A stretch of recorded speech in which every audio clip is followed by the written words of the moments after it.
एक मारूफ सरकारी कॉलेज में इंग्लिश का पीरियड था कि एक तालिबा जोर जोर से रोने लगी। टीचर पढ़ाना छोड़कर भागते हुए उसके पास जा पहुंची। बड़ी नरमी से दरियाफ्त किया, क्या बात है बेटी, क्यों रो रही हो?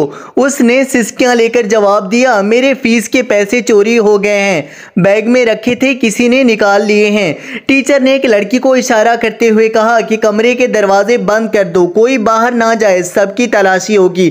टीचर ने सामने की 3 तालिबात की खुद तलाशी ली और फिर उन्हें पूरी क्लास की तालिबात की जेबें चेक करने और बस्तों की तलाशी की हिदायत कर दी।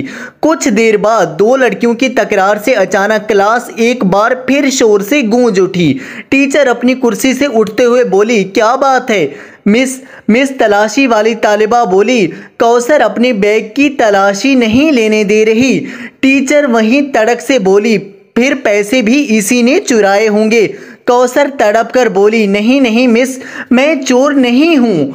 कौसर ये सुनकर बहुत ही जोर जोर से रोने लगी। तो टीचर ने कहा, अगर तुम चोर नहीं हो तो फिर बैग की तलाशी लेने दो ना, बैग की तलाशी क्यों नहीं लेने दे रही? कौसर ने कहा कि नहीं, मैं किताबों को बैग को सख्ती से अपने सीने के साथ लगा लिया, नहीं मैं तलाशी नहीं दूंगी। टीचर आगे बढ़ी, उसने कौसर से बैग छीनने की कोशिश की लेकिन वो कामयाब ना हो सकी। उसे गुस्सा आ गया। टीचर ने कौसर के मुंह पर थप्पड़ दे मारा, वो जोर जोर से रोने लगी। टीचर फिर आगे बढ़ी। अभी उसने तालिबा को मारने के लिए हाथ उठाया ही था कि एक बारोब आवाज गूंजी, रुक जाओ। टीचर ने पीछे मुड़कर देखा तो वो प्रिंसिपल थी। न जाने कब किसी ने उन्हें खबर कर दी थी। उन्होंने तालिबा और टीचर को अपने दफ्तर में आने की हिदायत की और वापस लौट गई। प्रिंसिपल ने पूछा, क्या मामला है? टीचर ने तमाम माजरा कह सुनाया। उन्होंने तालिबा से बड़ी नरमी से पूछा, तुमने पैसे चुराए? नहीं, उसने नफी में सर हिला दिया। कौसर की आंखों में आंसू भर रहे थे। बिलफर्ज मान भी लिया जाए, प्रिंसिपल बोली, जब तमाम तालिबात अपनी अपनी तलाशी दे रही थी तुमने इनकार क्यों किया? कौसर खामोशी से मैडम को तकने लगी। उसकी आंखों से 2 मोटे मोटे आंसू निकलकर उसके चेहरे पर फैल गए। टीचर ने कुछ कहना चाहा, जहां दीदा प्रिंसिपल ने हाथ उठाकर उसे रोक दिया।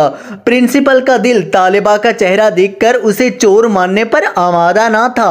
फिर उसने तलाशी देने की बजाय तमाशा बनना क्यों गवारा किया? उसमें क्या राज है? वो सोचने लगी और फिर कुछ सोचकर टीचर को क्लास में जाने का कह दिया। प्रिंसिपल ने बड़ी मोहब्बत से कौसर को अपने सामने वाले नशिस्त पर बिठाकर फिर इस्तफार किया कि उसने खामोशी से अपना बैग उनके हवाले कर दिया। प्रिंसिपल ने इश्तियाक, तजस्सुस और धड़कते दिल के साथ बैग खोला, मगर ये क्या, किताबों कापियों के साथ एक काले रंग का फूला पुचका हुआ शापर बैग भी बाहर निकल आया। तालिबा को यूं लगा जैसे उसका दिल सीने से बाहर निकल आया। कौसर की हिचकियां बंद गई। प्रिंसिपल ने शापर खोला। उसमें खाए अध खाए बर्गर, समोसे और पिज़्ज़े के टुकड़े, नान, कुछ कबाब और दही की चटनी में डूबी चिकन की बोटियां थीं। सारा मामला प्रिंसिपल की समझ में आ गया। वो कांपते वजूद के साथ उठी, रोती हुई कौसर को गले लगाकर खुद भी रोने लग गई। कौसर ने बताया, मेरा कोई बड़ा भाई नहीं है, दीगर 3 बहन भाई उससे छोटे हैं। वालिद साहब रिटायरमेंट से पहले ही बीमार रहने लगे थे। घर में कोई और कफील नहीं है, पेंशन से गुजारा नहीं होता। भूख से मजबूर होकर एक दिन रात का फाका था, नाश्ते में कुछ ना था। कॉलेज आने लगी तो भूख और नकाहत से चलना मुश्किल हो गया। मैं एक तिक्का कबाब की दुकान के आगे से गुजरी तो कचरे में कुछ नान के टुकड़े और आध खाना एक किचन पीस पड़ा देखा। बेइख्तियार उठाकर खा लिया। करीबी नल से पानी पीकर खुदा का शुक्र अदा किया। फिर ऐसा कई मर्तबा हुआ। एक दिन मैं दुकान के थल्ले पर बैठी पेट का दोजक भर रही थी कि दुकान का मालिक आ गया। उसने मुझे देखा तो देखता ही रह गया। वो नान और कबाब के टुकड़े खाता देखकर पहले वो परेशान हुआ, फिर सारी बात उसकी समझ में आ गई। वो एक नेक और हमदर्द इंसान साबित हुआ। मैंने उसे अपने हालात सच सच बता दिए। उसे बहुत तरस आया। अब वो कभी कभी मेरे घर खाना भी भेज देता है और ग्राहकों का बचा हुआ खाना, बर्गर वगैरह एक मखसूस जगह पर रख देता है, जो मैं कॉलेज जाते हुए उठाकर किताबों के बैग में रख लेती हूँ और जाते हुए घर से ले जाती हूँ।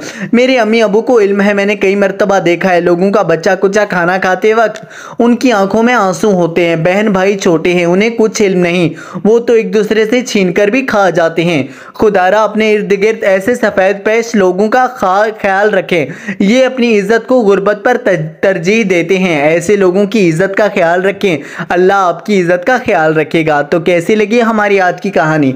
अगली कहानी के लिए चैनल को सब्सक्राइब करें। फिर मिलेंगे एक नई कहानी के साथ, तब तक के लिए अल्लाह हाफिज़।